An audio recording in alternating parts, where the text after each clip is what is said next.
The Messenger, Assassination in The Messenger, Assassination in the Heart of the Vatican. Part 1. Introduction. The Death in London. What would happen if the world's most dangerous terrorists didn't just have bombs, but also had a billion-dollar bank account and a target on the leader of the Catholic Church? Welcome back to the channel. Our story begins in the rainy streets of London with the assassination of an al-Qaeda computer specialist. When the Mossad retrieves his laptop, they find a single image that sends shockwaves through the entire intelligence community. A surveillance photo of the Pope walking in the private gardens of the Vatican. The man financing this nightmare is known only as Zizi, a Saudi oil billionaire who uses his vast wealth to fuel global jihad.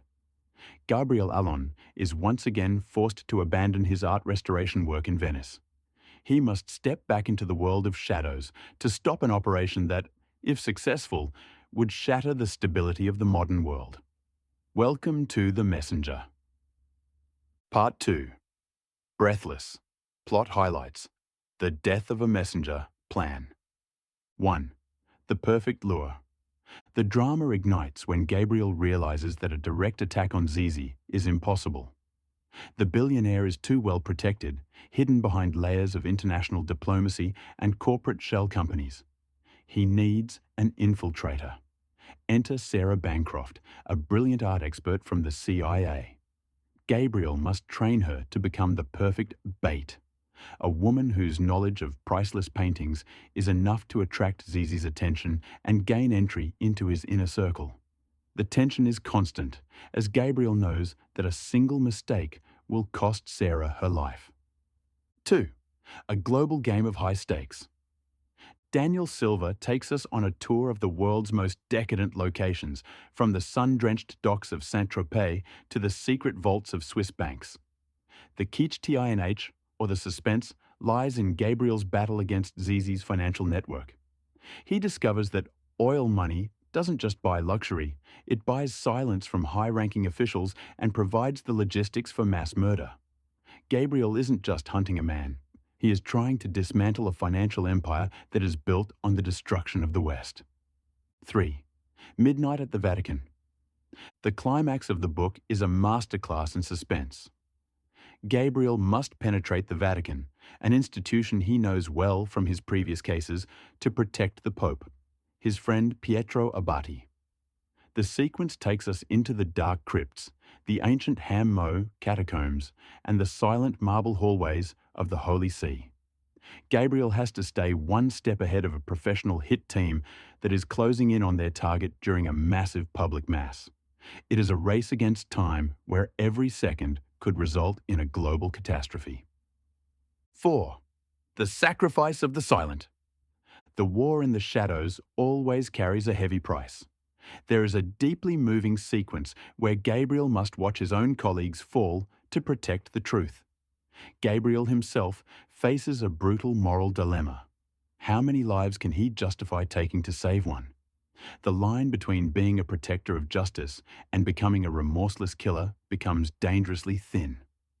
The ending provides a visceral, high-action showdown that leaves Gabriel physically scarred and emotionally exhausted. Part 3. Artistic highlights. Van Gogh as a weapon. In this installment, Van Gogh's masterpiece, Daughter of Dr. Gachet, acts as a central character. Daniel Silva brilliantly uses art as a tool of tradecraft. Gabriel doesn't just appreciate the painting. He uses his academic knowledge to analyze the enemy's psychological weaknesses. This combination of intellectual sophistication and raw spycraft is Silva's trademark.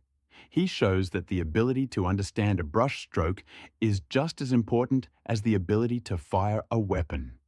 The prose is atmospheric and rich, perfectly capturing the contrast between the spiritual silence of the Vatican and the aggressive, ego-driven world of the Saudi elite.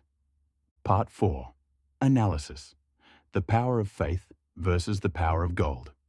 The core message of The Messenger is chillingly relevant. The most dangerous enemy isn't the one holding the gun, but the one holding the checkbook that paid for it.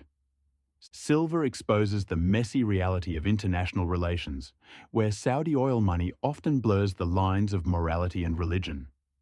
The book explores the fragile alliance between the CIA and the Mossad, showing that even friends have secrets.